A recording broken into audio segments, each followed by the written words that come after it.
and gentlemen, the President of the Republic of the Philippines, His Excellency Ferdinand R. Marcos, Jr.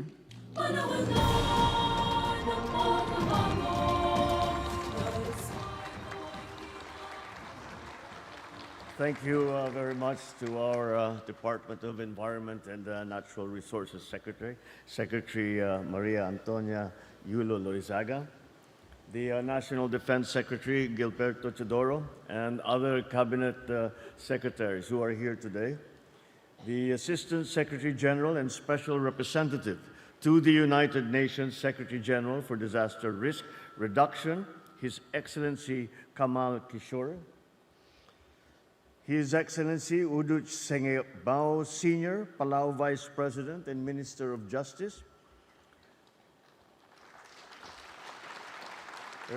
His Excellency Senbayan Amarsaikan, Deputy Prime Minister of Mongolia, the Honorable Datu Seri Dr. Ahmad Zahid Hamidi, the Deputy Prime Minister of Malaysia and Rural and Regional Development Minister, Ministers and delegates of the Asia-Pacific Ministerial Conference on Disaster Risk Reduction, Ambassador Hei Kyung-yu and other members of the Diplomatic Corps, other distinguished guests, ladies and gentlemen, good morning. Good morning to you all and a very warm welcome to the Philippines. We are a nation that is an archipelagic one consisting of over 7,600 islands.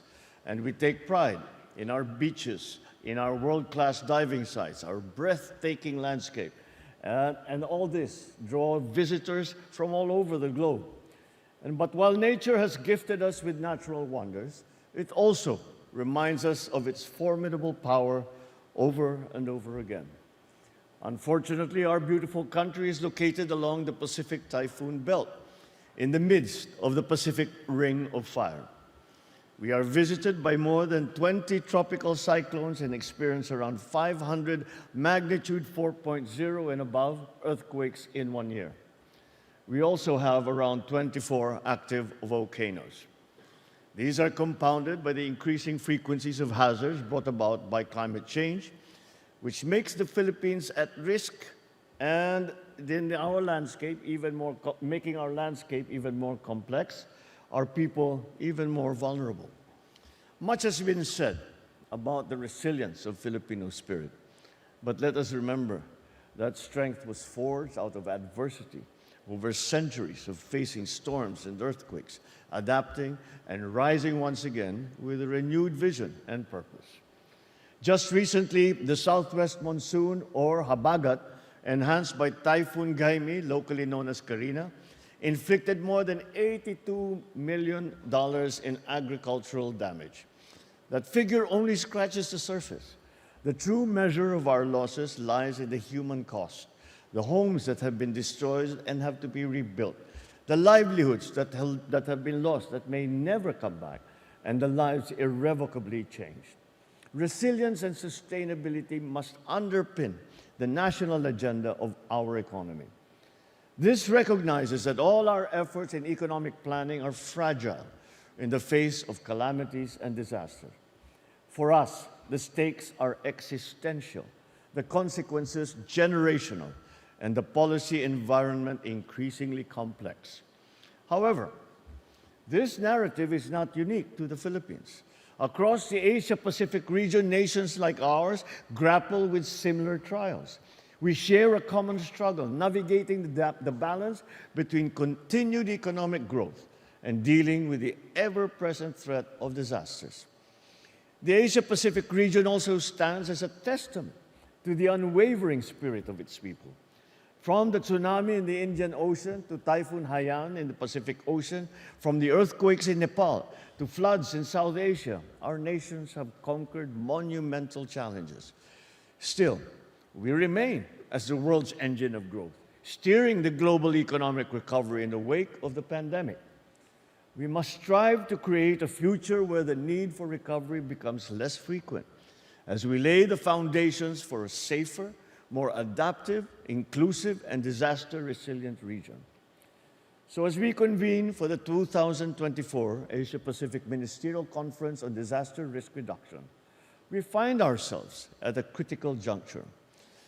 With the theme Surge to 2030, Enhancing Ambition in Asia-Pacific to Accelerate Disaster Risk Reduction, we are now called to lead the global effort to reduce disaster and climate risks, protect our people, and build sustainable economies.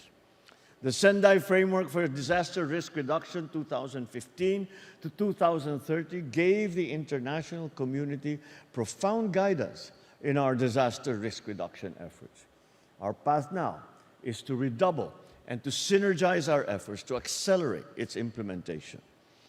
It also remains crucial to align our goals under this framework with the 2030 Sustainable Development Goals, the United Nations Framework Convention on Climate Change, and the Paris Agreement. We must harmonize our approaches and pursue meaningful actions under these mandates to secure a sustainable and climate-resilient future. The surge to 2030 involves key steps. We must significantly increase our investments and develop financing mechanisms in disaster risk reduction. Sustain and predictable data and financing would help address disaster risk better. This entails ensuring that developing countries, particularly the least developed countries, landlocked countries, and small island developing states are provided greater access to these resources to advance their policies and build disaster resilience. For our part, the Philippines, as a climate champion, humbly accepts the role as steward of the board of the fund for responding to loss and damage. This reinforces our commitment to improving the board's operations and to contribute to the success of its institutional architecture. We are hopeful for a fund that will benefit climate-vulnerable countries, many of whom are in our region. Equally importantly, we enforce the guidelines on the issuance of green and blue bonds. Our green bond market has been recognized by the Asian Development Bank for its potential to expand even further. Our country's most promising sectors for growth comprise renewable energy, green buildings, sustainable agriculture, and water management. Given our archipelagic nature and the looming threat of climate change, investing in the blue bond market is also essential to ensuring the responsible stewardship of our natural wealth, the safeguarding of our coastal communities, and the sustainable growth of industries like fisheries and tourism. Second, we must embrace inclusion. Disasters disproportionately impact people, and they exacerbate existing inequalities. Building stronger societies requires addressing the needs of the most vulnerable, the very young, the very old, the sick, the indigenous peoples, marginalized communities. We must ensure that every voice is heard and every person is empowered to contribute to disaster risk reduction and receives the assistance that they need if the time comes. Third, we must acknowledge that climate change and disasters are catalysts for human displacement.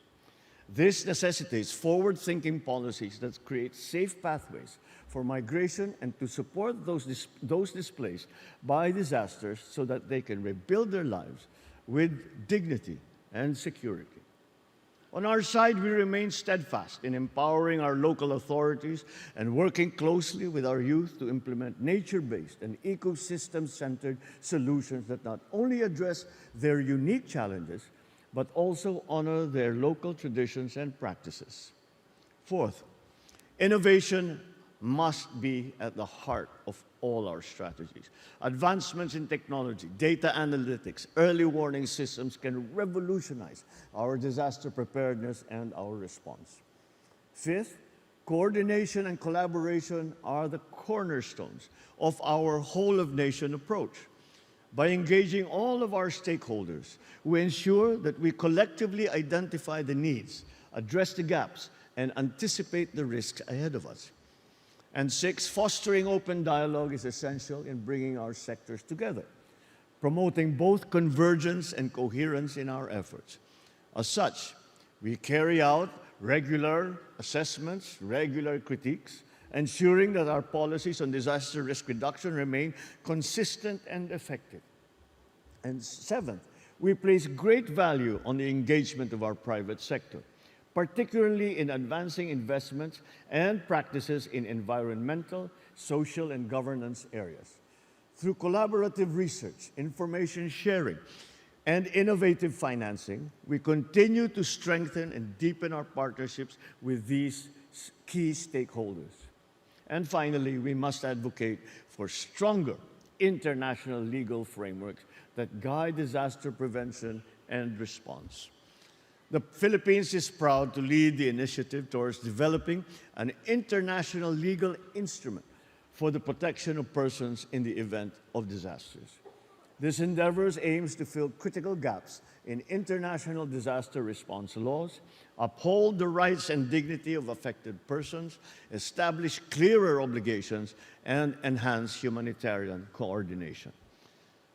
As we chart our course to a more inclusive and resilient Asia-Pacific, let us draw inspiration from the stories of resilience that are embedded in our region, from communities that rebuilt after Typhoon Haiyan, to cities that fortify their infrastructure after earthquakes, to grassroots organizations that equip citizens with life-saving skills. We are surrounded by many good examples of what is attainable when we act with foresight, determination, and purpose. And finally, this conference presents us with a grand opportunity to send a powerful message to the world. The Asia-Pacific is not only prepared to overcome the trials of tomorrow, we are also ready to lead in disaster risk reduction and climate action. As you take part in this important conference, I encourage everyone to experience the beauty and the culture of our country. You will soon discover that the strength of our nation lies not only in the efficiency of our policies, but also in the indomitable spirit of our communities and the innate warmth of our people. I wish you a fruitful and inspiring confidence. Thank you all very much. Good morning. Mabuhay tayo. Thank you, Mr. President.